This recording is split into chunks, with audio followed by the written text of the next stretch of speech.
will say the pledge. Get started. I pledge allegiance to the flag of the United States of America and to the republic for which it stands, one nation, under God, indivisible, with liberty and justice for all.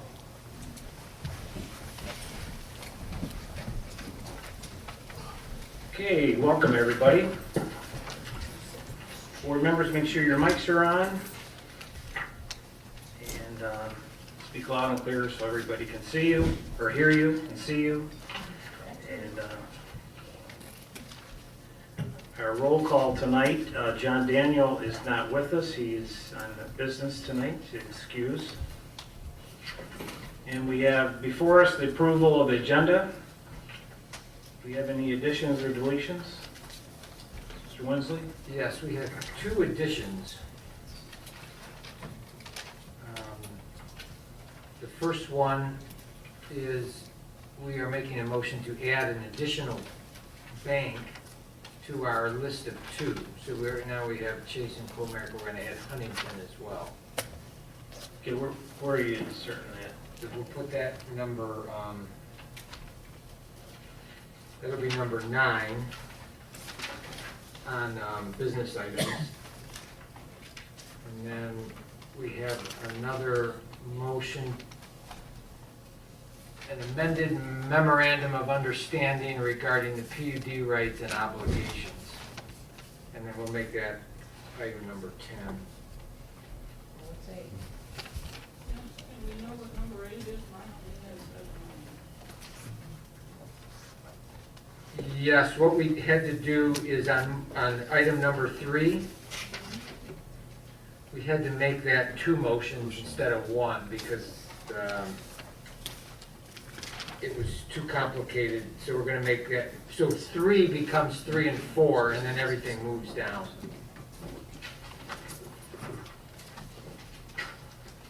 So hopefully that's clear.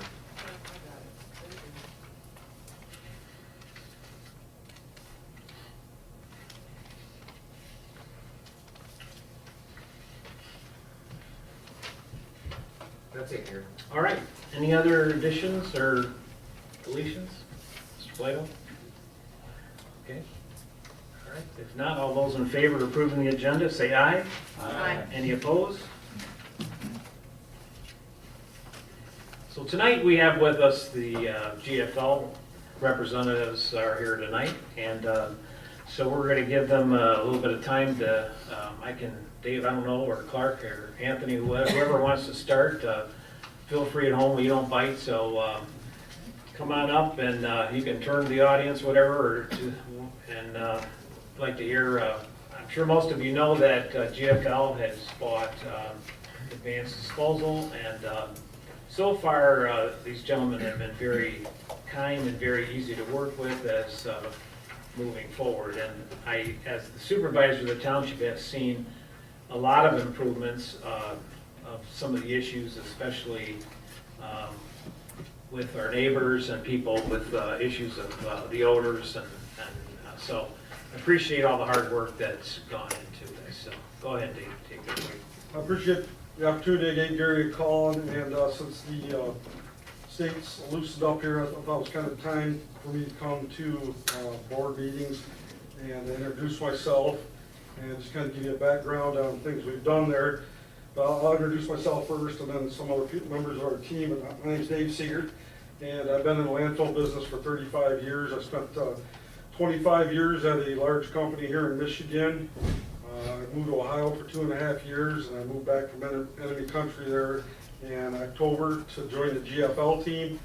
It was a great opportunity, and so I got a phone call from GFL speaking about this job, and I was at a decent job in Ohio, but GFL is a great company, and had, said they were going to 100% back me to come to this landfill and to do what it needed to take to make this a great landfill. So I'm Dave Seegert. I'm the general manager of Arbor Hills Landfill. I've been in the business for 35 years. This is Clark Lundell. I'll introduce Clark next.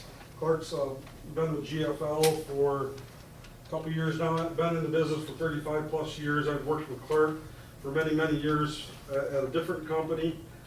He's our regional landfill manager. And then Anthony Testa is our site engineer.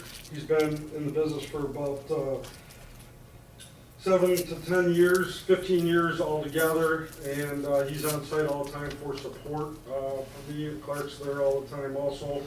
He travels between a few different sites, but he's there constantly support me. So it's hard for me to, I'm going to try to make this as quick as possible, but we've done a lot of work there at the landfill that we're proud of. So we kind of broke it down into 3 different sections here. What we've completed, some projects we've completed, some current projects that are going on, and some future projects that we're also working on. So as you know, Gary just said, GFL took over the landfill on October 29th of last year. I was hired on middle to late September with the understanding that I was going to go work for GFL as soon as they took over. They gave me a few weeks to kind of look around the landfill and kind of get ready to take over. So some of our past completed projects, of course, with the odors being an issue, we identified a few large areas where some odorous material, we tracked them down, properly mediated them. There was a huge difference right away when we found them areas. Made a big difference right off the get-go. In November of 2020, the complaints started dropping significantly. We're there, we've empowered our employees to be, we're a team, so we've empowered them more to take notice of anything that's happened in the landfill and quickly report it. So if you smell an unusual odor or any types of odors or see something, you report it to your supervisor immediately, and that's went a long ways. When they report that, we go find the source, we attack it immediately and repair anything that might be going on there. We've enhanced our use of drones. So normally in a landfill business, people walk a serpentine pattern with a device to locate odors. We actually, a normal landfill does that about every 3 months. We monthly fly the entire landfill with a drone. It's a new technology that helps us. It's a very enhanced.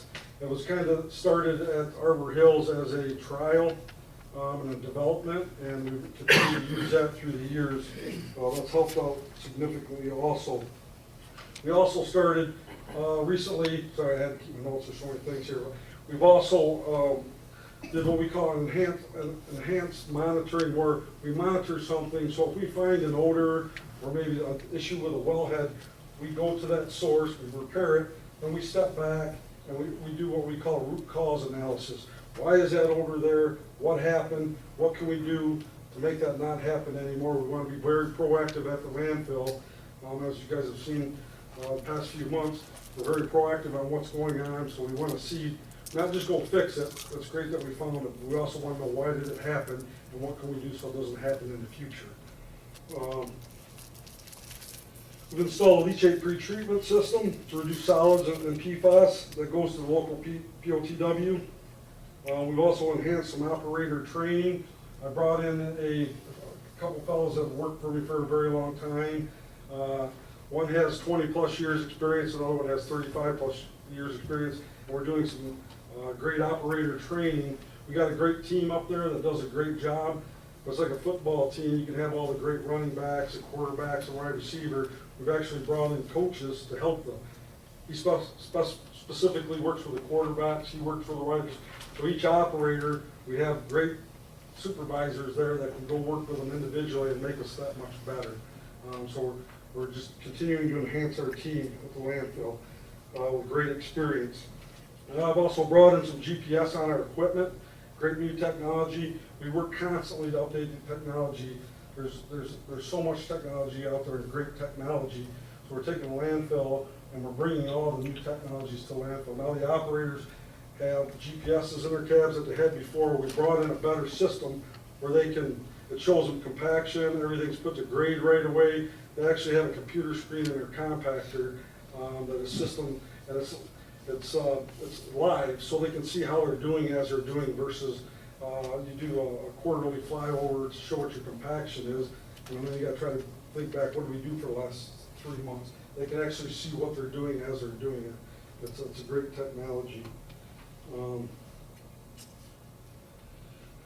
We also install low impact backup alarms on our equipment, so you get the usual beepers that are very, very loud.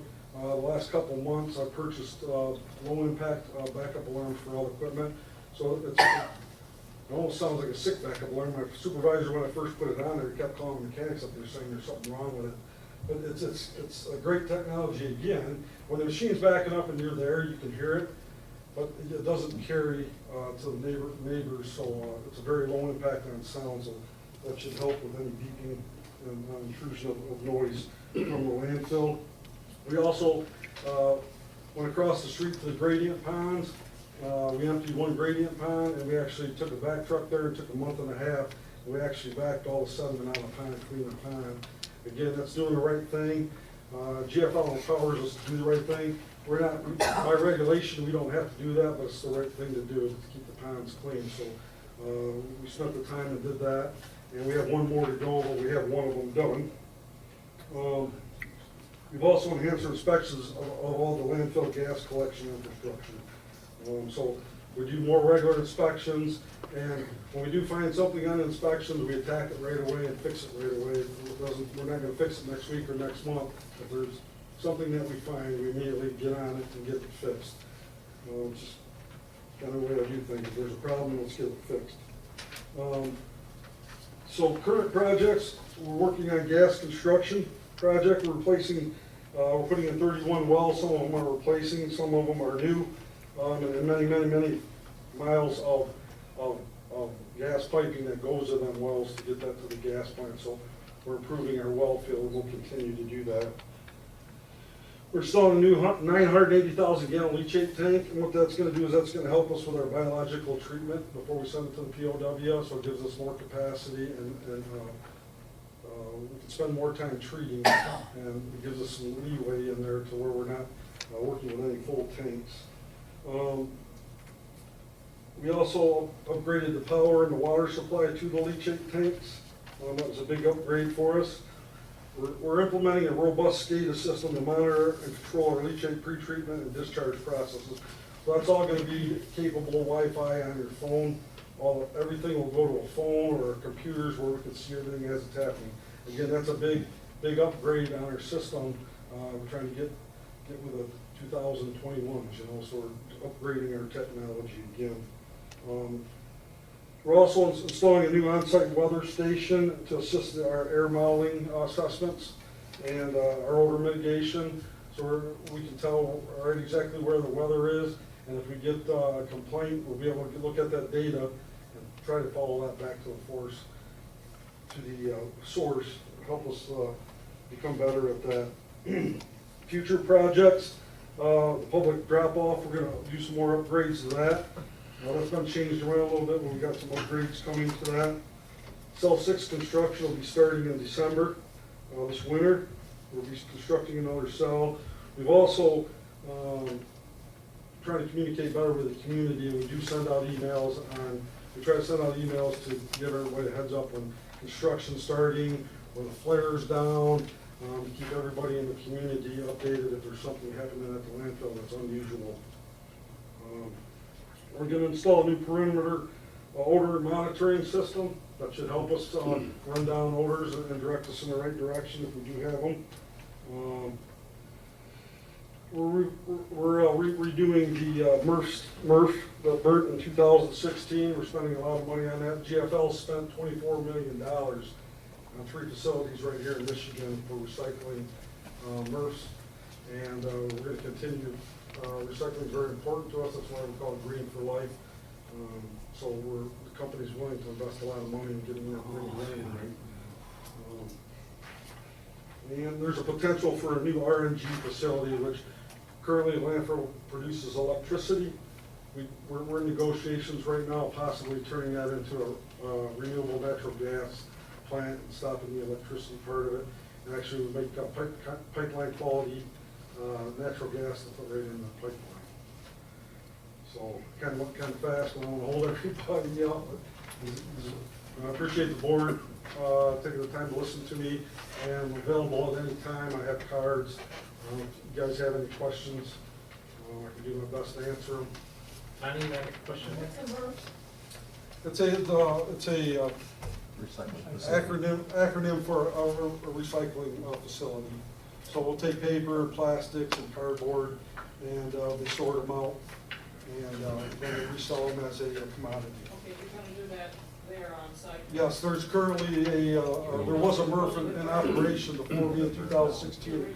It caught on fire, so there's like 3 phases of that. We just started the phase of that. They repaired some outside of the building, and they're cleaning up the offices and restrooms and locker rooms. Just wondered about a rifle. Yeah, there's an acronym for it, but I can't figure it out. I got it. So you're doing it in the building and GLR had that burned? That's correct. Yeah. So, Dave, I don't know, board members, do you have some questions? Go ahead, Mr. Trent. Thank you, Mr. Supervisor. About a year ago, maybe a year and a half ago, there was reports that the Eagle was investigating PFAS contamination that might be south of the landfill. Can you give us an update on the status of that investigation and what things you folks are trying to do to help mitigate that issue? Sure, I can't say a lot about it because it's ongoing. We're currently testing, we're getting together a plan for remediation, and then we'll have to get approval through Eagle on that. We believe that most of it came from the fire foam in the ponds. They do not discharge, they're blocked off. That there's ongoing testing and there's not enough results on it yet, really, to make a determination on how we want to fix that. But we're hoping to get started on that soon. Okay. But we just, and not to interrupt you, I'm just saying, but we did do tests to the residents where they felt the water flow over down Napier Road, so they were all satisfied with the results and everything, so. Okay, that's good. Yeah, I had not heard the results of that Right. testing that was done. Appreciate that update. I know you folks have only taken over in the last several months, but since you've taken over, what's the status as far as ongoing complaints and any violations that Eagle's been issuing since you folks took over ownership of the We're landfill? currently in mediation with Eagle, and that should be, we're hoping to have that closed by the end of the year. We're getting very close on that, so that's a mediation. It's getting very close. So if not, I can't answer a lot because we haven't agreed on anything yet. We've agreed on a lot of it, but not all of it. Where is cell 6 going to be located on the So if you landfill? drive in the front gate and there's the scales when you first come in of the main entrance, cell 6 will be just to the south of those scales. There's 2 more cells in there. Okay. Some of the recent issues that you mentioned where you've been able to identify odors, is that new material that's being brought in, or is it stuff that's been underground that you're identifying that is causing odors? Yeah, so one was an area where we had some methane coming out of, was a piece of liner that, what we call an overrun, and paper pickers had actually used sticks to pick up papers and poke some holes in that, but it's not, it's not part of the landfill liner, it's an overrun that was, it's kind of hard to describe, but it has nothing to do with the integrity of the landfill. That's the area we found, and we put some vacuum on it and covered it with dirt. Actually, it's very close to the next cell that we're digging. And the last question I have is regarding the maintenance of the roads. I'm assuming you folks have taken over responsibility for 5 Mile, since that's a bonded road with the county. Does the same hold true for Napier Road? And what issues can you take care of as far as that big pothole that's currently at Napier and 5 Mile? I can fix that tomorrow. Great.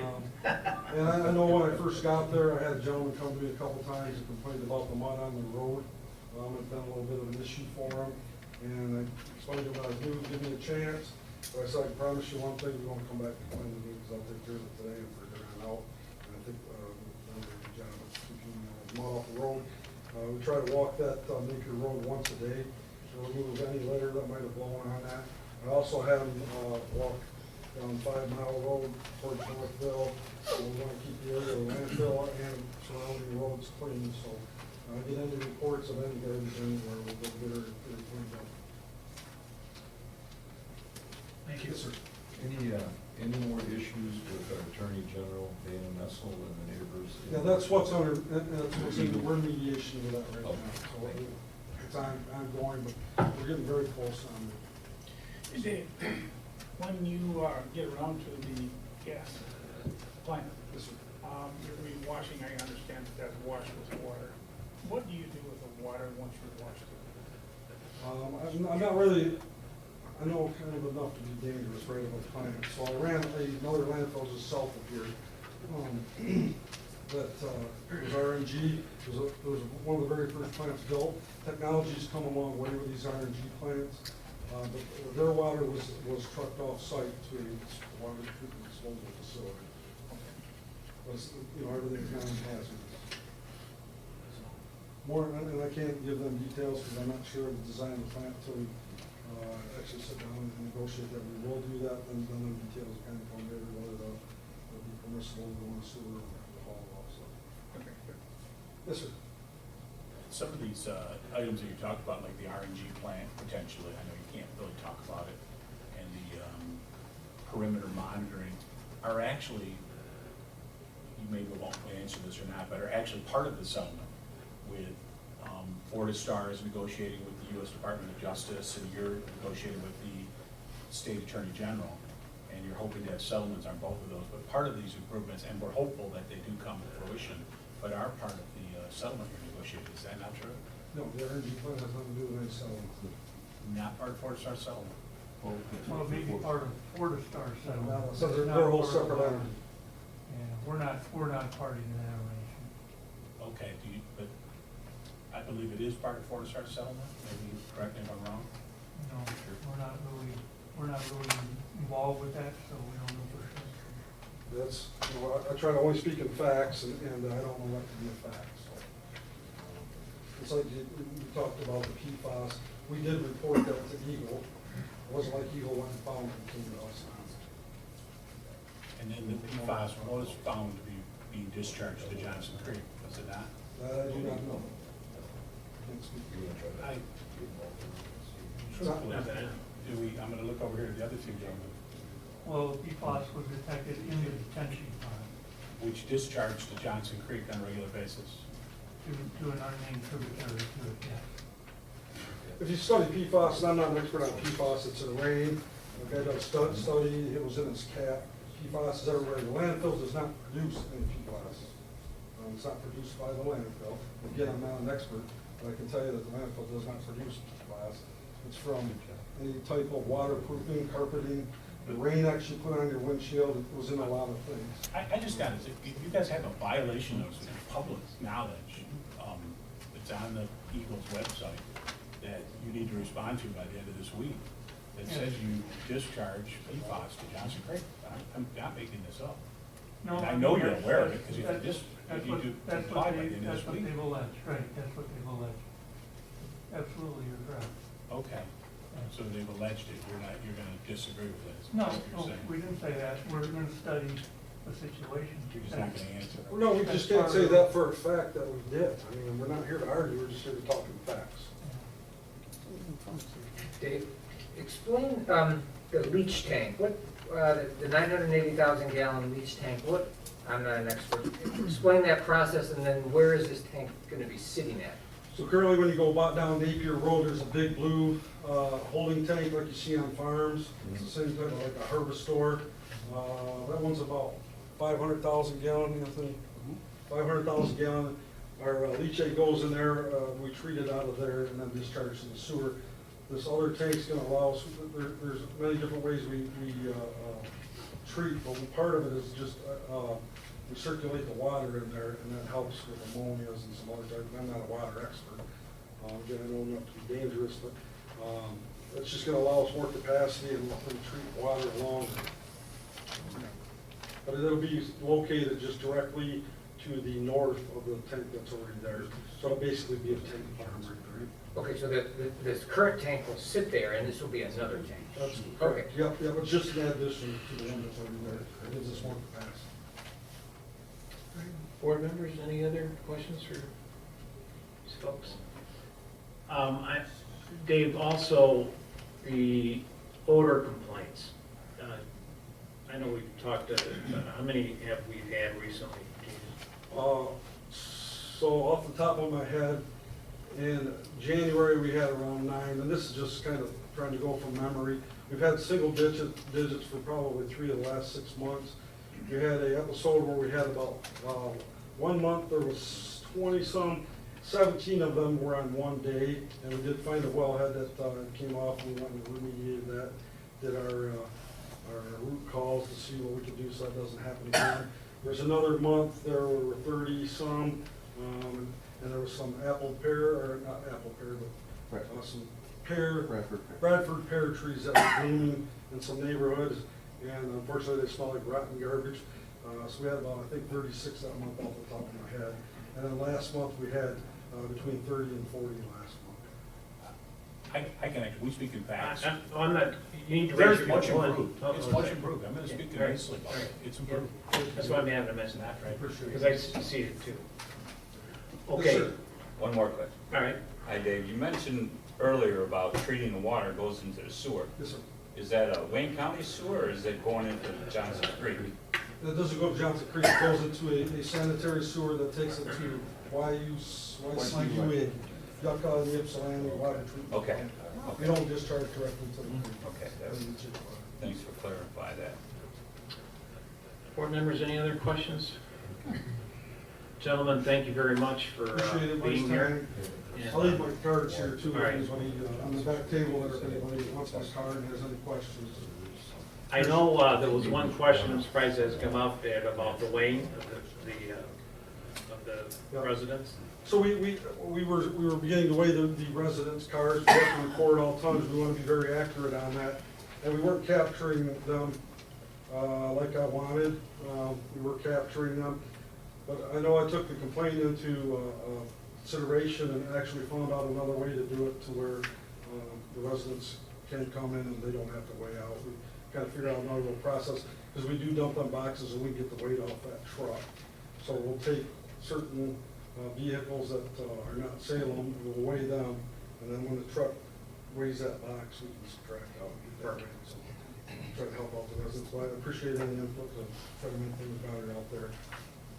All right. All right, guys, Very much. thank you so much, appreciate it. Looking forward to working and getting better at it, so thank you. All right, so moving on down to public comment. Yes, Linda.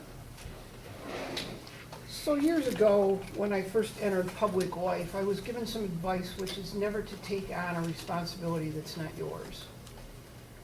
At the last board meeting, we were cautioned about driving on pea gravel, and the implication was that there are a lot more wrecks. Jim consistently offers unsolicited advice to those of us in the room. Now, you would think that if we're being told not to drive on pea gravel because it's going to cause more wrecks, the fire department would respond to accidents in Salem Township on pea gravel. So I requested from the supervisor a copy of all accident forms for the last 5 years of accidents in Salem Township caused by pea gravel. I got 0 reports. And I, for one, am tired as a resident who comes here to hear my board act on my behalf, that deal with matters of importance. Tonight you brought in the landfill to address concerns that residents have. But I'm tired of hearing from Jim about things that aren't under his authority, and that when he speaks, what he says is not even truthful. It's not factual. And I think it's time for the board to say enough is enough. Thank you. Okay, anyone else? Yes, Bob. More question than a comment. Any updated news on about Horton? Someone asked tonight about, so he's doing this therapy as well. he promised me he's gonna be here soon, but everything is looking really good with him, so it's a miracle in itself, once you see him, so. Thanks for asking, and I know he appreciates continued prayers and everything for him and his family, so he's doing well. As long as he doesn't get grumpy, that's a, but he's doing good. All right, moving on down to the consent agenda, Mr. Winsley. Thank you, Mr. Supervisor.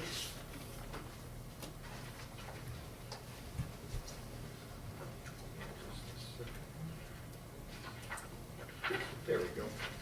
I move that Salem Township approve the following consent agenda items. We have the minutes of June 8th, 2021, regular meeting of the Board of Trustees, which I have one correction that I'll make afterwards. The disbursements for June of 2021 out of the general fund, $89,486.26. Payroll, $63,967.04. Pay court, $212.71.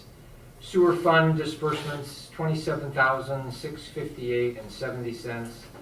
The escrow fund, $33,195.37. And the MEDC fund, we had $879,473.07. Now, for the invoices for the current month of July, we will have general fund checks of $131,475.95, sewer fund $9,958.03, escrow fund $28,798.62, and the MEDC fund $394,495.41. And before I get a second, on the minutes, I still keep forgetting to take off Dale Converse's name, so I need to take his name off and put John Daniels there, so. You need with Bruce Reeves, right? Well, yeah, Bruce, but Yeah. this particular one was seconded by Daniels. So. Got it. Oh, then do we have a second on all these now? I'll second that. Okay, any other discussion on the consent agenda? Not? All those in favor say aye. Any opposed? Motion's passed. All right, the next item is, this was postponed last month, and we are revisiting it again this month. We have a motion to approve our website design and annual hosting and maintenance fee. And just to kind of talk about what we did last month, is we had 4 bids that came in, and we had one board member offer another name, so we added that to the list. We talked with them, and unfortunately they, as you see on the motion, they came back even much higher than what was already given last month. So I will be making the motion to the bid from Revise in the amount of $6,000 for the first year fee plus an annual fee of $2,000 for the website design and hosting maintenance services. Do we have a second for these? I'll second that. Mr. Reeves, seconds. Any other discussion on the website? Okay, if not, all those in favor say aye. Aye. Opposed? Motion's passed. All right, next on the agenda, we have a motion to approve someone to the Land Preservation and Conservation Board appointments. I move that Salem Township Board approve the following appointment. Oh, it's Should be just appointment. to Salem Township Land Preservation Stabilization Board ending 12/31/2023. Mr. Seth McBride. Can I have a second? Second. Reggie seconds it. Any questions in Rob? I don't see him here tonight to introduce him, but anyway, he's been a part of that group. Kind of a new resident, him and his wife, and appreciate them. So we have a second. Any other questions about? Yes. Is this a new addition to the committee? No. So, yeah, it's a new addition. I'm sorry. Actually, Bruce has taken over my position on the land preservation as a voting member, where we need somebody from the planning commission to be the board, planning commission liaison person to replace Bruce. So Bruce is replacing me. But I still come as maybe an advisor, but not a lawyer. But if he's just Seth will be a general member. Correct. He's not part of any board. Right. He's taking. But I'm just saying that this is, there's the change about the board, in case anybody didn't know that Bruce now is taking my job. So, But Seth is taking Right, he's a new Wayne member. Titus's position. He moved out of the township. Okay, any other questions about Seth? Not, all those in favor say aye. Aye. Any opposed? Passed. Okay, next on the agenda is the motion to approve the bid that was opened up on the sewer project. I move that Salem Township, this is a motion to approve the USD water system bids for Division 2 and 3. Sanitary. Sanitary, is that what you said? Division 2 and 3 sanitary. Right, 2 and 3. I move that Salem Township approve Estante's construction bid of $6,928,242 for Division 2 and 3 of the, I don't know, we got it here, we got wastewater utility infrastructure within the urban services district. Is that correct? Yeah, I brought a board here, if I could. Okay, sure. Give you a quick glimpse at it, might help. What we're building right now is the water system that came up to here and under the highway. Then we added to that contract the sewer and water to go under M14, if you remember.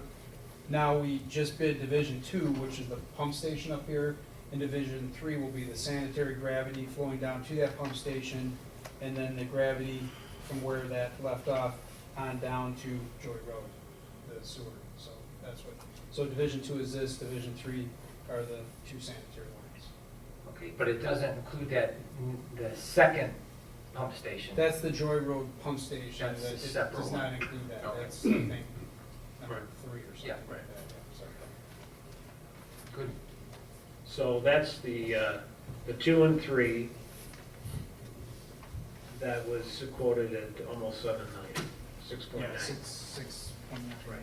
That's some change. So the motion has been made to approve that. Do I have a second on this? I'll second it. Mr. Winsley? Further discussion, Mr. Trent? Yeah, just an inquiry about the status of funds that are still available, especially tying in Stantec's engineering fees with this. How much money will still be left in the MEDC grant monies if we approve all these projects tonight? This will put us right at the line. There might be a small cushion buffer there for, that might handle some cost overrun, but we just ran the numbers earlier today. We're about 19.3. 19.3. So the 20 million is essentially evaporated, Right. contingent on us approving these projects tonight. More than likely with the fine print attorney fees and potential change orders, we're right there, plus or minus a few pennies. those fine print attorney fees, I tell you. Maybe that guy can do something. Maybe he can sharpen his pencil, or maybe get a bigger eraser. Yeah. Now, again, we have, I don't know if this is a good time to bring this up, maybe it is now, with your letter from Shellstack, Pat. Sure. So it's been, I don't know, the attorney comes in right at the last minute, but I've been worried about you think of the overruns and everything else, which we've had on the first project, which I'm kind of reassured maybe we're not going to get the same kind of overruns on, just because of Great Lakes Water Authority and some of the changes that they want, which, what was that, $308,000, I think it was, something like that? Yeah, and keep in mind, the overruns on the first round were not unforeseen condition overruns. We added all that sewer and water under M14 when we had the permit and chance to do it. So that was additional pipe added to the contract. That wasn't just, something that was a change order type request from the contractor. Right. So, we don't want to be in a position where, we awarded contracts and then there's not enough money to pay for it when it gets closer to it. I know it's down the road, but still, we don't want to do that. But then, Ed put this together and we did get a signature. I don't know, you want to read it? You want to go over it, Ed, or you want to? It's just basically, it's a memorandum of understanding between the township and Salem Springs development, which is Shellstack.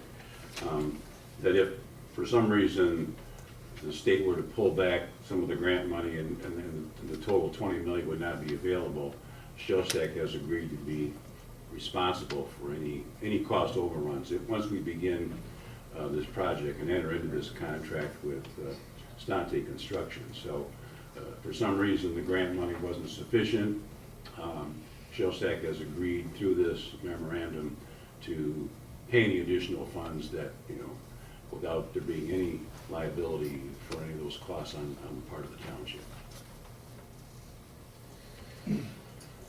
Mr. Supervisor, if I could ask Attorney Plato, just for clarification on page 3, the dates of what's been approved by this board in the past. I see that there's a deadline for the end of this year for the financing plan. So they are required to submit a financing plan by the end of this year. However, there's an additional year for an actual completion of a PUD agreement. Am I getting that correct? No, these dates are taken directly from the PUD ordinance, which is now we're in the 5th amended PUD ordinance. So the financing agreement has to be submitted and agreed to by December 31st of this year, and then the following month, January 31st of 2022, there has to be a signed development agreement. That's correct, yes. I misread the month. I was thinking there was an extra year, but it's only 1 month. It's only 1 month. Okay, very good. That's my recollection as well, too. I just wanted to get that clarified. Thank you. Sure. So I guess the question is, do we need to make a motion to pass this, or for me to sign it, or? Correct. You as supervisor will need to sign this, so you should have a motion to authorize you to sign the. All right, so I'll make this motion. If we did, Well, I guess we're right in the middle of approving, but let's approve this first, so. Yeah.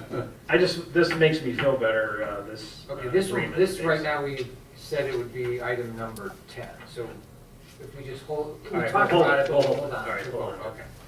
All right, so we're at the motion to approve Stante's construction bid of $6,928,242 for Division 2 and 3 of the wastewater utility infrastructure within the Urban Services District. And Mr. Wensley has seconded. Any other questions on this? This motion also includes the bid for Stantec, correct, for the $1,000,000? We'll make a motion on that next. Separate motion? Separate motion, yeah. So on this motion, any other questions on this? If not, Mr. Supervisor? Yes? If I could just point out for the sake of the residents that these These contracts with Stantec Construction and with Stantec Engineering are all to be paid out of the MEDC grant. Correct. Yes, Linda. At the last meeting, you implied that we would discuss this, whether we were gonna move forward. So I have a few questions I'd like answered before your board votes. Okay. We're gonna move ahead with this. What's the risk to Salem Township if Superior prevails in court and we can't run the sewage across Superior Township to Yucca?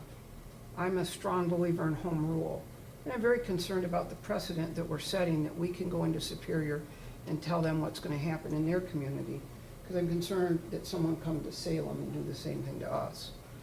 My second question is, where's the commitment by the developer to pay for the rest of the infrastructure that's not covered by these grants? This developer's been in the township since probably 2005. Where's the commitment? Where's the money? How many decades does he get? How much work do we do before he says, yeah, I'll actually pay for what I couldn't get from the state of Michigan? That's the taxpayers' money. And then I have a question just about when you build these, and I know you already have the pump station there at Joy and Napier, but what happens to a facility that just sits? Machinery, there's a degradation if it just sits and it's not used. And I think it would be beneficial if someone could address some of those concerns for us, the residents. Thank you. Okay. Actually, that's in one of the reports here. I might be in your board packet about. We had the engineers give us a list of maintenance, which is for all three facilities. I believe it's in the board packet. It came out to like $26,000 a year. We had requested that because of having pumps that could be sitting idle for years, or who knows. The economy could tank. There's always the risk added, but what is the fees for that? So we did have them run that. At this time, we're not, the big pump station would be the Joy Road, which we're not approving that contract, which there has to be a lot more funding that has to be raised, or they have to figure out how they're gonna pay for that before they get started. So, Brian, I think we talked about the pumps that would be on the north side of M14. Right. That the little, I mean, these could be stored somewhere and maintained at a very low cost. Yeah, actually Greg's here. Greg. These pumps will be shipped to the site but not installed. They'll be in a wooden cradle, so they'll be able to be turned, they'll be able to be maintained, they'll be able to observe. They'll be packaged in such a way that they could be readily installed, but they could be maintained for a good number of years. Check the oil. Most of these pumps run 7 to 10 years in operation, so they're not going to have that usage of operation. So they'll be in almost like a stasis where we'll be able to check, the electrical connections, check to make sure nothing's happening to them, change the oil, check the impeller, turn the motor. So they'll be able to store it in a really good condition, near pristine, for a good number of years. And if you remember, Gary, we talked about the north station is not a structure building like the water booster station. It's below ground hatch, so it's not, it's not sticking out there. Okay. Yeah, Bob, you have a question? Yeah, just a question on the motors. If they do end up being stored for several years, they may outlive their manufacturer warranties, no? What we're working directly with the manufacturer, and as our goal is, we're gonna have the actual manufacturer actually come in and recertify the warranty as part of this process to make sure they stay in good working order, so when they do get in use, we have a reasonable warranty once they actually start getting used. So we're actually working with the supplier and the actual manufacturer of the pump to make sure to try to extend that warranty as long as possible. So maybe they can extend or have the warranty started upon the day of installation? That would be the goal, but there are if this goes out 10 years, I don't know if we'll be able to get that, but if this goes out 3 or 4 years, we'll probably be able to get our 2-year warranty out of it. Mr. Supervisor, how critical is it that we actually have the pumps for this phase? Is that something that can be purchased later when it's time to install, or help us understand from an engineering standpoint why the pumps need to be These pumps acquired now. Unfortunately, with today's economic conditions, these pumps are skyrocketing in cost. In the last 2 years, they've gone up almost 20%, and they're getting very long lead times, sometimes 6 months to get some of these pumps, once you order them. So, I've seen these things stored 10+ years very successfully, and we could delay purchase of them, but it could be a much more significant impact cost, and instead of having the grant pay for them at this time. Brian, as an can you, Oh, I was you gonna know, say- the conversations we've had about these pumps that would be put in with the construction of the sewer that's inside the district here about dewatering and stuff? Well, and that's the,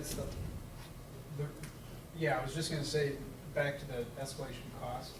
So, just as an example, the Joy Road pump station that we bid last year, low bid was 2.5 million, and that's a much bigger pump station. This, just the increase in prices over 1 year, this much smaller pump station that they just bid, Stante's bid was 2.9 million, so that's how much it's gone up in just 1 year. A much smaller pump station came in higher than the Joy Road did last year. But to your question, Gary, so part of, if you remember the north side of the highway, and especially the northeast side, is very high groundwater. We've talked about that for several years. So part of installing that sewer to the north there, we have a dewatering plan to bring the groundwater down, which is a pretty hefty dewatering plan. So what we want to do is get that pump station shaft in along with this, so we don't have to come back and rebid that and re-dewater, because that dewatering is pretty complex and expensive. So while we've got the groundwater down, putting the sewer in, we want to get that tank in there, so it's all done, and then we can drop the pumps in late at any time. But we don't want to,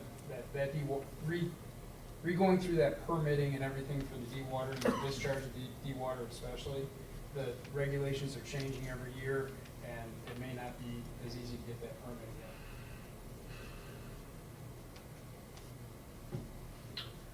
Gary, if I may, if we're not granted at Yucca, will this system have to be altered if the sewer has to go elsewhere? Everything, the way it's designed now, and even in Salem Springs, everything's got to come to the Joy Road pump station. That's whether you have an on-site treatment plant, it's going to come there, then get pumped to there. If you go to Yucca, it's going to come there and get pumped to Yucca. If it's got to go to, So that's the home run phase. And then yeah, if from it's there got to go goes. through Canton to get to Yucca, or it's still got to come there and get. So this design will stay the same regardless where it goes? Yeah, because everything's in place to bring it there. I mean, that's the collection central location now, and otherwise you'd have to abandon everything that's Right. in and go a different direction. Plus, it'd be hard because the grade goes up as you go north. So if you were to, say, try and take it north or just south of the highway, you'd be going against grade, and you'd have very, very deep sewer to get that in, or more pump stations to keep lifting it. Moving it on. Yeah, yeah. So, again, good question, it has been designed that whatever goes, I mean, we have it's going maybe through Plymouth to Canton, I don't know if that ever worked,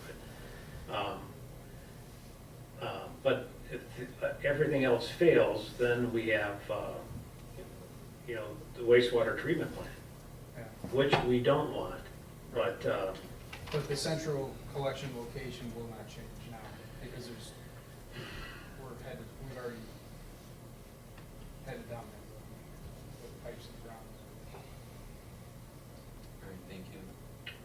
Is there any other news on the lawsuit with Yucca? I mean, is it a dead end or no? No, what's happened is, you guys have reported last month, the court had dismissed 3 of the counts of a 4-count complaint on the basis that the court believed that they were moot. The court apparently thought that we only wanted Superior Township to consider the application and not grant the application, when in fact, part of our request for relief from the court was to have Superior Township actually grant the application. But the court dismissed 3 of the counts as being moot because they didn't quite understand the allegations. But that left 1 remaining count, which was a constitutional claim based on substantive due process, which was probably the weakest count to begin with anyway. So what we decided to do is that count is going to be dismissed. Has been dismissed. We've agreed upon an order to dismiss that 1 remaining count, which means we now have a final order for the other 3 counts that is appealable to the Michigan Court of Appeals. So that will be the next stage. And in fact, somebody was going to ask this board tonight for permission to pursue that appeal, knowing that, Showstack is carrying the lion's share of that, and our fees are being paid out of the MEDC grant. Yes, Lonnie? So in as much as Ed just said that attorney fees for appeal are gonna be paid out of the grant, and you have previously said how close we're gonna be on the grant money if you move forward with these projects, are we the residents? If there's an overage on the projects and the legal fees come to more than your grant money, are we the residents expected to pay for litigation against our neighbor to benefit a developer? No. And I'd still like to have the question answered about, at what point does the developer have to agree to pay for the additional infrastructure and put forth the plan on how it happens? Again, they've been working on this for over a decade. So if you could address how that cost, if there's an overrun, it goes over the 20 million between the construction and the legal fees, who's paying that? And then address how the developer has some skin in the game. Well, I can answer as to the legal fees if I may. The legal fees that would be incurred over the next few months. So, as I said, that would come out of the grant money. So we still have the agreement, the memorandum of understanding with Showstack, that if the grant money is not sufficient to pay for the construction, which is going to be well after any attorney's fees are incurred, then they will be responsible for that. Do you feel you'll be able to go before the Court of Appeals? And I know you can get your briefing in 3 months, but do you think you'll do oral arguments at the Court of Appeals within 90 days? There's not a lot of factual situation here to present to the Court of Appeals, and I think if it's filed as a request for immediate relief, I think we can get a decision within the next 6 months. Not my experience, but. It depends on the issue being presented, but in this case, based on the situation the township is in, I think the Court of Appeals will give it immediate consideration. I would be concerned about the legal, as a citizen, if Ed's optimistic view, and he may be right, but I would be very concerned as a resident that if this drags on again and that money's gone, who's going to pay? Because I don't think we, the residents, should have to pay for a legal case that many of us don't support. We don't support suing our neighbor over home rule, which is what this is. In Salem Township, we want the right to determine what development takes place here, what the zoning is. We have a planning commission, and yet we're trying to tell Superior Township that we should be able to run infrastructure across their township. And so again, I want to hear how we, the residents, are going to be protected if Ed's prediction is not correct. I can't foresee any scenario where the township residents would be responsible for legal fees for pursuing the appeal. Who's But again, responsible then? we are at, like I said, if we award these contracts tonight, we are going to be at 19.3 million, correct?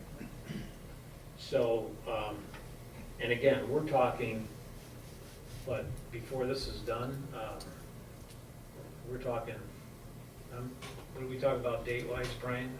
I would say, This Division 2 and 3 will probably be completed by October next year, 2022, and I think we have, what's the deadline to use the MEDC funds at? December of 2022, right? December of this year for the funding, yes. No, 2022. Oh, September 30th. 2022.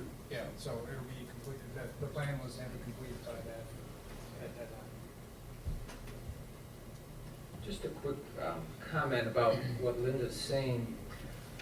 I do not believe that the sewer going through Superior Township, we're running run shot through their county or through their township. It's not, we're not crossing people's private property. We're not dominating at all. We're going through public utility easements. And for that is why we, Shostak brought this. Correct. When utility lines go down public easements, and I just feel like that is the correct way to do that. Exactly. This sewer line would be in the county public right-of-way, which we believe Salem Township has every right to use to connect to Yucca. It will be an underground line that it will be directional drilling. That's the way it's designed by Stantec. So once it's installed, there'll be nothing to see. It'll be as if it was never there. It's not an infringement on any of the residents of Superior Township any more than Gofferson Road itself running north and south through the township is an infringement. This is going to be adjacent to and under Gofferson Road, so as I said, nobody will see it. It's not going to infringe on anybody's rights in Superior Township. I'd just like to comment on Dell's comment to me. First of all, I didn't use the word dominate. I didn't suggest that Salem Township had done anything wrong. What I said was that I have a philosophical issue with home rule. And I think that's fair, and I don't think it needs to be chastised by a board member during discussion.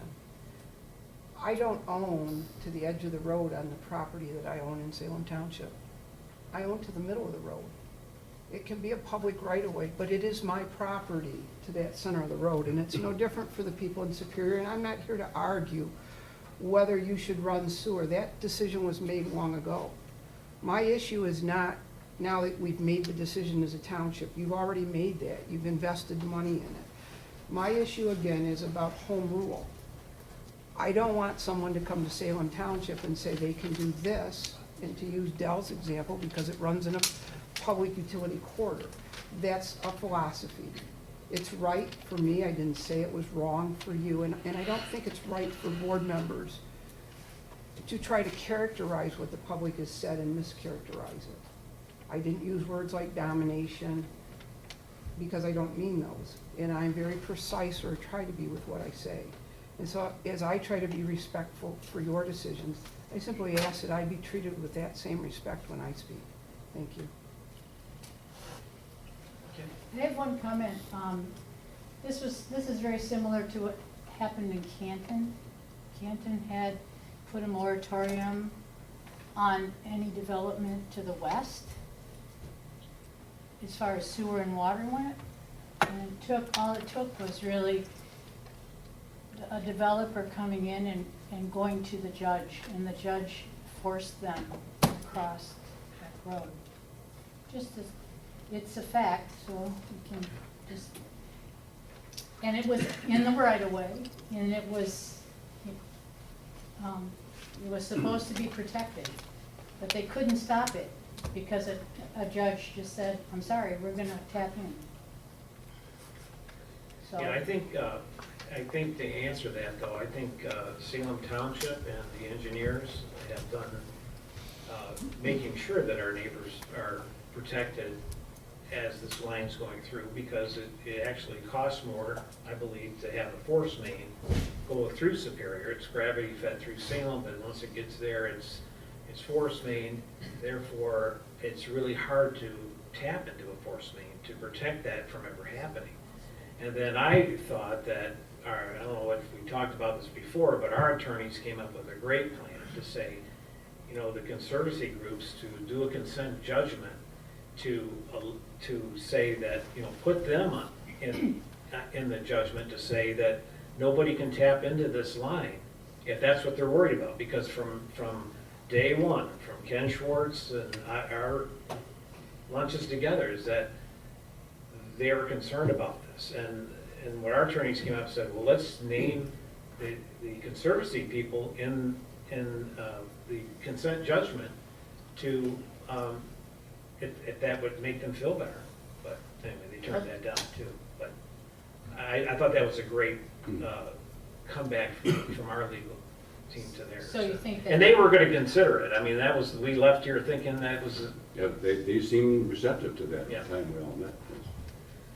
Well, that's good. but there's a lot more to it than, you know, not to waste everybody's time, but it's a lot more to it than, and it has to do with the developer probably and Right. politically, so, Politics, yeah. politics, so. Just if I may miss it, but just keep in mind, if every city and township was allowed to say no to using the public easement, public right-of-way, then we would have no regional sewer systems at all, which of course Michigan, particularly southeast Michigan, is based on regional wastewater systems going to one major wastewater treatment plant or another. Most around here go to Yucca or to Wayne County. So if a township or a city was allowed by law to say, no, you can't use the public right-of-way through our city to run your sewer lines, it would be impossible then to have any regional sewer system. Nobody would be able to connect up to Yucca except Ypsilanti, which is right there. So are you saying that if in Superior Township, if they have a development coming there, then they would have to re-engineer a line right next to ours in the easement to Yucca? If they wanted to develop, because that's the position they've taken, is They wouldn't be do not able to want force their develop. way in? Correct. Okay. Excuse me, you have to remember the capacity of the line coming to us is only designed to accommodate your service district. Yeah, I So it wouldn't be understand. even able to, correct me if I'm wrong, to take on any more waste, correct? Correct. Yeah. Gary, if you don't mind, just one word. Sure. In regards to the dollar amount getting down on the wire, attorney fees are over more than what we have in the bank. We know there's other players that are or property owners in the urban service district. We only hear of Showstack. Is there any talk with them possibly backing up if funds are needed? There has been talk, but we need to figure out which way that sewer line's going. And it's kind of stopped until we figure that. And then again, the caution that we have to take is that for years, the township has told the developer, they have to figure out how to fund this thing, and not Salem Township. We've been consistent on that, we've told them that. No one in their right mind, I think, that would sit in this room tonight, would think that they would be influenced however they work, how they do, to get $20 million grant, basically with no strings attached to our town, and that's what we have. The other fear of it has been, and I've had a lot of residents, not a lot, but I've had a few residents say, well, just why do you even take it? You don't really need it, why do you take it to it? Well, this is what we've told them. They got the 20 million for Salem Township. We received it, and if we get into where the state claws us back because we are not being proactive in getting this project done once they're providing the money. And again, it's deadlines, everything is deadline, and I'm saying, we don't want anybody or any of our money in Salem Township going towards that project. And I think so far, it's worked out that we're not, but I'm saying we're getting close now. And I'm saying, that's why I'm glad that you put this together, and I think, in moving forward as we get closer to these deadlines, that we are protecting ourselves. So we're kind of like in the middle, and I totally respect everybody's opinion on this, but I think we need to get as close as we can to that, and then also work on what is their next financial plan. Because that's gonna be, I mean, this thing started out, I want to think for everything. This is what's so crazy about it. When I first started, we were talking $17, $18 million. I think that to complete this project. And now, really, I think we're thinking, if we're talking a water tower down the road, we're talking 40 million. So, and again, the other thing I think that we need to keep in mind, and I could be wrong in this, but I still say, let's say something happens that this doesn't take, say the economy tanks or whatever happens. We still have 20, or close to it or whatever, $20 million of asset, as far as I'm concerned, that's in an area that at a later date will be used. Because I still say that we need some kind of development to, as the township, not that we need it or not, but I'm just saying, the landfill, I mean, who knows how long they're gonna be here? And a lot of source of income comes from the landfill. And again, we need to look at other avenues of income also.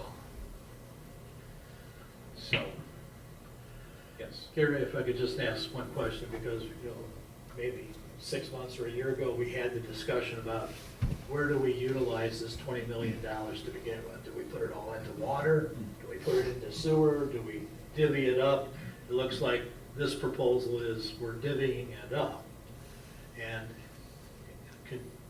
pending approval of these bids tonight, what is left to complete the total package? We know that long-term, there's a plan for a water tower. Is the only thing that would be left with the sewer system is connecting to Yucca or some other system?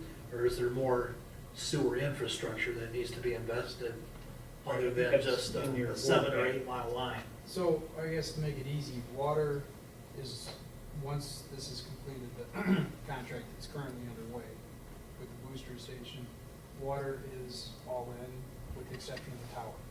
And I think that was decided to look at that down the road. Sewer, with this package, along with what was put in as an add to the existing package to get under M14, sewer will be all in with the exception of the Joy Road pump station and then the outlet source, whatever that is, whether it's the Yucca. And that's about 7 million, correct? What? 7 million, the new quote from, I think that's in the board packet, For what? for the Joy Road pump station. No, it was 2.9. Oh, I'm sorry. Yeah. It Yeah, was 3 million, 2.5 and right. they raised it by Yeah, 400. Yeah. right. So yeah, it would be Joy Road and then the source out. So. Okay. Thank you. So inside the development, once the Joy Road pump station's put in, then, and then your fees or whatever that is, so that's 3.5 million, let's just say, roughly. I mean, yeah, 3 million, 2.9 you said? Well, So- their revised bid was 2.9, I believe. Right, and yours is like 4 Yeah. something? Something, yeah. Yeah, okay. So that, and so then what is left on that is wherever we're taking the sewer to. Right. And, or potentially a plant if So then you're talking the plant, which would be expensive. expensive. Yeah. Yeah, But your end of the day, as we sit now, 40 million rough estimate is probably not too far off. right, To have flow of water and sewer to right. the area to go. All right, any other questions? All right, so where are we at? So we're down to either approving or not approving the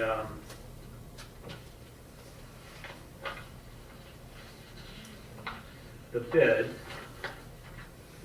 for $6,928,242. We do have a second on it. And in any other discussion?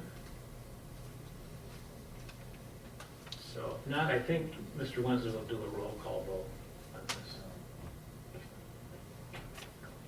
McLaughlin? Yes. Reeves? Yes. Trent? Yes. DeLuca? Yes. Daniels is absent.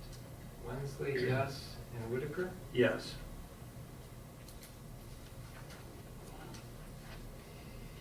And then finally, I also move that Salem Township approve Stamtex Engineering bid for $1,065,000 for professional engineering services for the same utility infrastructure, wastewater. Support. 2 and 3. Mr. Trent? Any other discussion on the fees for the engineers? If not, all those in favor say aye. Aye. Okay, motion is approved.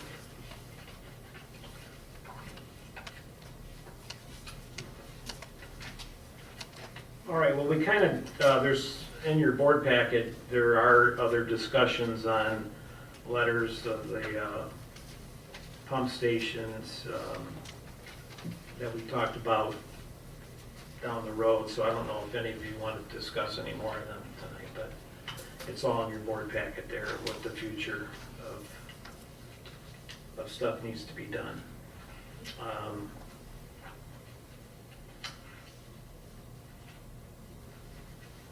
So if we're done with that, we will go to, do we have another one you added on?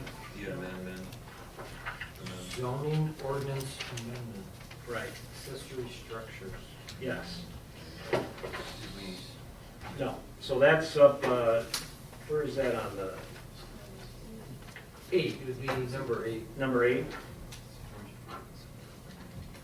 That's number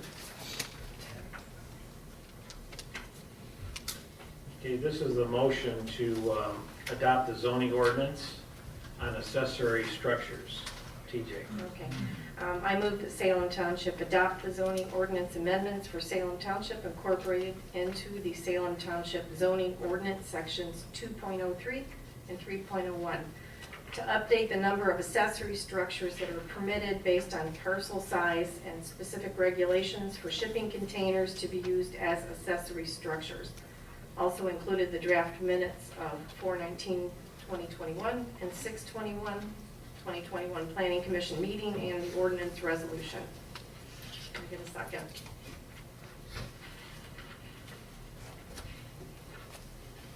I'll second that. Thank you. We can have some discussion on this. I was actually at this meeting. Couple things that I would like to discuss with the board. The Planning Commission has done a great job working on this, and they spent a long time and many hours, and I know, I appreciate what they do, but I would suggest that maybe we look at the number of units on acreage that we had talked about. Our current ordinance, I believe, allows 2, which is too little. I agree with that. But I would like to recommend that we relook or send this back to the Planning Commission to relook at, for 1 acre, maybe to be 3 structures. I think they had said 4. And then acreage 1 to 2 acres to allow 4. And then 2 to 5 to allow 5. And I think, that's just my suggestion. I think 10 is way too many. But I mean, that's just my opinion. But I think we need to come up with somewhat of a better figure. And I think if we have problems addressing after 5 acres, allowing 6 buildings, then, or 5 buildings, that we should address it again if it becomes a real problem. So there's always that. You know, we're already adding additional latitude when we are reducing rules and adding capacity to the ordinance already. So. Right. I would like to make a comment about the sea containers or that structure. So it is in here that these do have to be screened. Yes. Okay.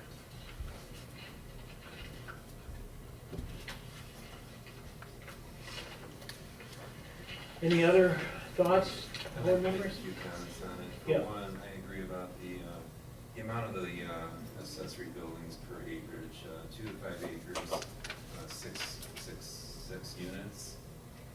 You know, for a 2-acre parcel with your setbacks, adjoining neighbors, to have that many, I think is a little excessive. And then to accommodate the cargo containers, you have to have a pad for it, a concrete pad that it would sit on.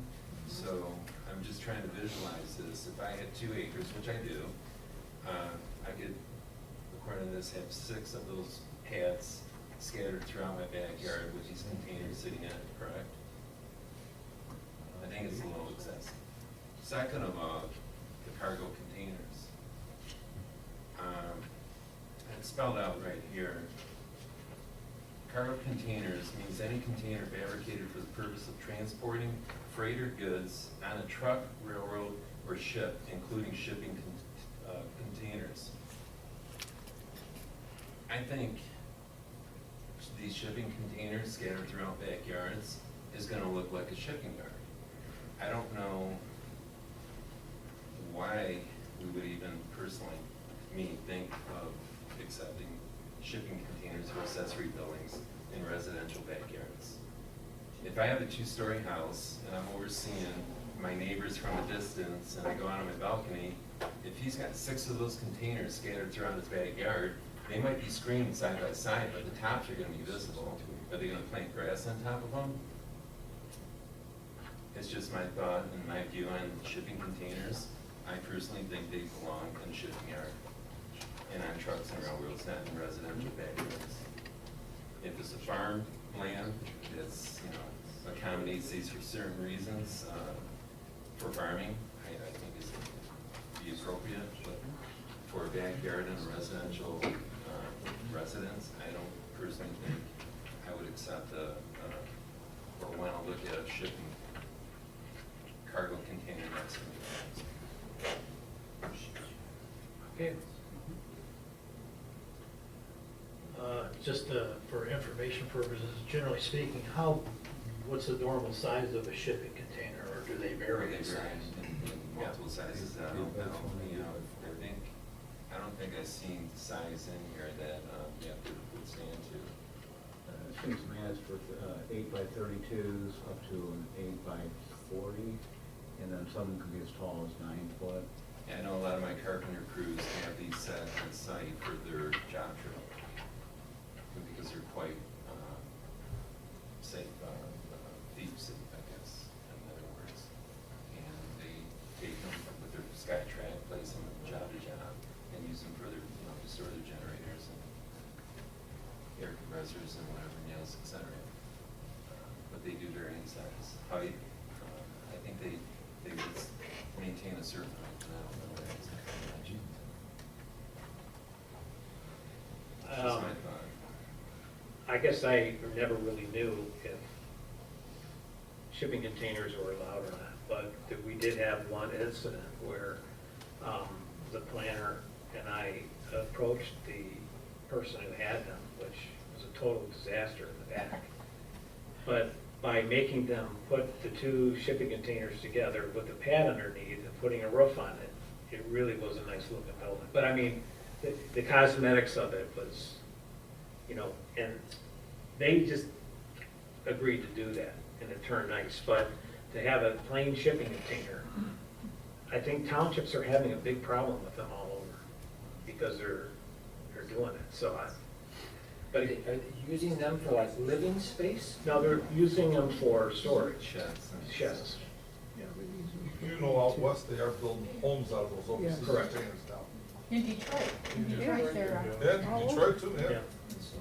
Downtown Detroit. But it depends what you want to look at though, too, and it depends how they do it, so Depends on how it's a fine line there. I mean, if you have to go to the extent to put a gable roof on it and shingles, etc., you might as well just put a stick shed up and call it good. And I think that the other thing that I've kind of talked to Paul about is that I don't understand how we talk about accessory buildings like being a gazebo. I mean, I think there needs to be a better definition. Like if you put a gazebo in your backyard, I don't understand why that has to be considered an accessory building.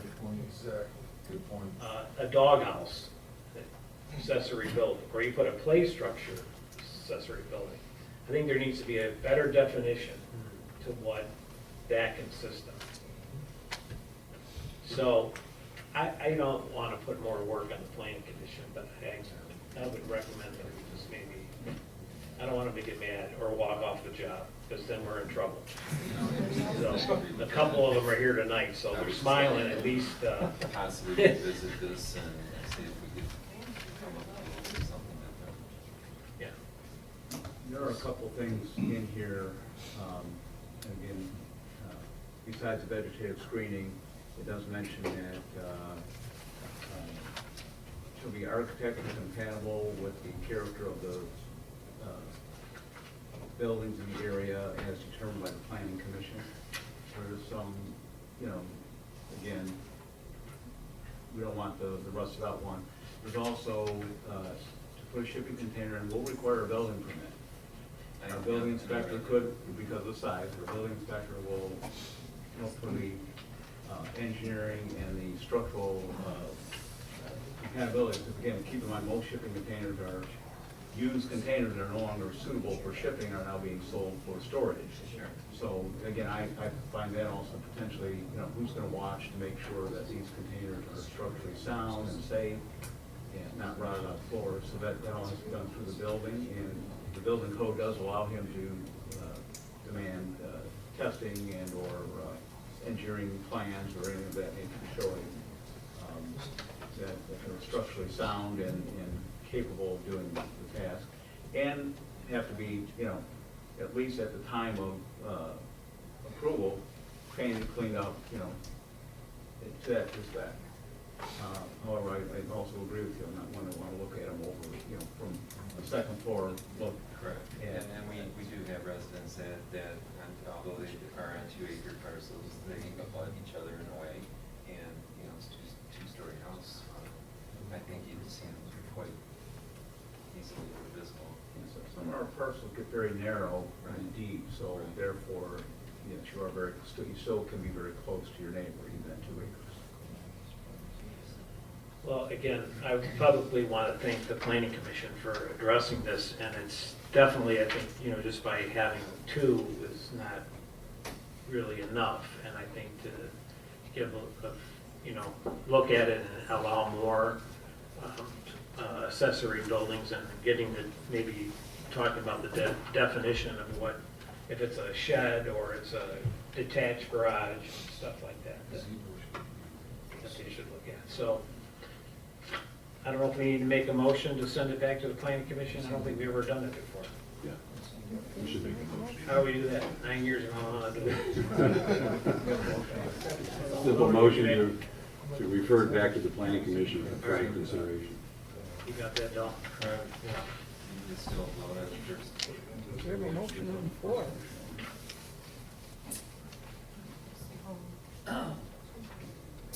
TJ, can we just? Yeah, we can just postpone the motion.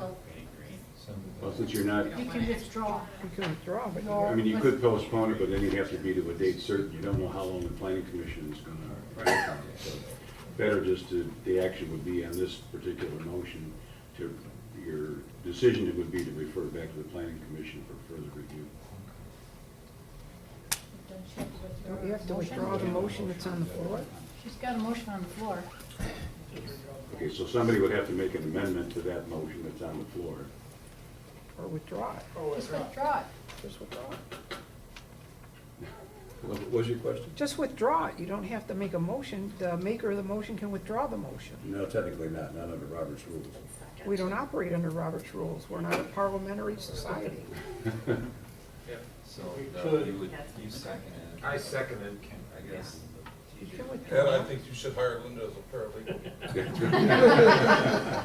You only operate under Robert's rules if you've adopted Robert's rules. We are not a parliamentary government. Mr. Supervisor, Yes. we could, if the consensus of this board is to refer it back to the planning commission, we could reject the motion, we could defeat the motion, vote it down, and then have a separate motion to refer it back to the planning commission. So we have a second, and so we'll take the vote. I got one. Yeah, so we'll just do a roll call on the current motion that's on the floor. And we'll do that way. Daniel is absent. So DeLuca? No. Laughlin? I'll vote no. Reeves? No. Trent? No. Wensley? No. Whitaker? No. I should say yes, just because we've never had an all no thing. All right. That's the first time in 8 years, whatever. All right, so. Right, Bonnie? It's always 7-0, right? Wonder Robert's rules of order, the maker can't vote no. All right, so now we're making a motion to, So maybe, would you like to just make the motion to refer it back to the planning commission? And then I can second that. Okay. Make a motion to refer the accessory structures back to the planning commission for revision. And I second that. okay, any other discussion?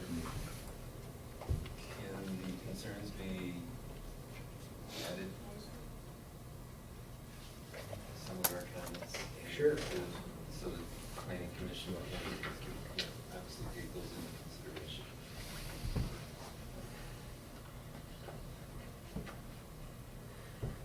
So the consideration of number of buildings, I think that's one big one that we've talked about. Yeah, number of buildings, definitions, gazebos, and Yep. playhouses, or like, and then the, Definitions, Yep, definitions of accessory building. right, and then the last item is shipping. and the last is shipping containers. Reggie says no. It's just, I know, I know. Mr. Supervisor, Yes. can we clarify that Mr. DeLuca said no except for bona fide agriculture? correct. That's correct. Thank you, Linda. I was going to raise that concern also. Are we concerned about residential versus agriculture versus industrial? You know, maybe we need clarification across all districts and when those can be figured out. Obviously, my concern is more the residential, Right. commercial, industrial. Right. Farm. Heavy industrial, anything really goes there. But, yeah, good point. Okay, that's good. Thank you. Let me just Want to take a voice vote? Yeah, so all those in favor, say aye. Aye. Any opposed? Motion's passed. Okay, and then I think we have to approve this. We're going to do a motion to add an additional bank to our list of Okay. banks. So Number 9, I make a motion that we add Huntington Bank to our list of current banks. I'll second that. Reggie DeLuca seconds. Any questions? Just for clarification, the rationale, I'm not opposed to it, I'm just wondering Right. what's the philosophy of adding them to the list of depositories? At this point, we only have one bank that we're using for checking and managing the checking account, and we don't necessarily want to rely on one. We want to look for some of the possibly better service offerings for specifically municipalities versus more of a corporate mentality, and better assistance with managing and moving of funds, including documentation and security and fraud. So we're looking for better fraud protection, et cetera. Thank you. Bruce and Del met with them this week, and I think it's a good move. Okay, any other discussion? All those in favor say aye. Aye. Any opposed? Hunting we will go. And then the last thing, as far as approvals, is So we'll make a motion to approve the amended memorandum of understanding regarding the PUD rights and obligations, and to authorize Supervisor Whitaker to sign this agreement. I'll second it. Reggie seconds. Other discussion? Not all those in favor say aye. Aye. Opposed? Motion's passed. Okay, just winding up here. down- Supervisor, if I Yep. could add one more item, would be a motion to approve proceeding with in the Court of Appeals Oh. on the appeal for the Superior Township litigation. That wasn't on the agenda.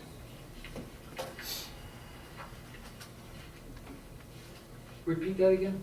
Just a motion to approve Township Legal Counsel to proceed with an appeal on the Superior Township litigation.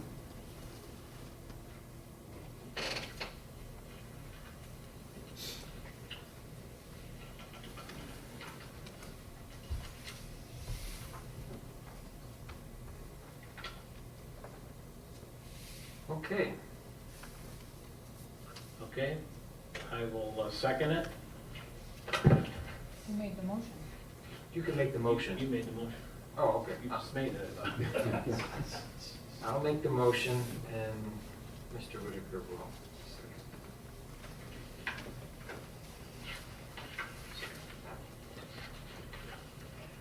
Just a question. Linda asked a question about like the length of time. What do you foresee the length of time? I mean, I know it's probably. As I indicated, because of the nature of relief is something we need to address quickly, the Court of Appeals would be asked by way of motion to give our appeal immediate consideration, which they could do. They could say, well, we grant immediate consideration and the appeal's denied. You know, we don't know, but hopefully they would take it up quickly, give it immediate consideration, and grant the relief that we requested. So, hopefully we can get that accomplished within the next 6 months.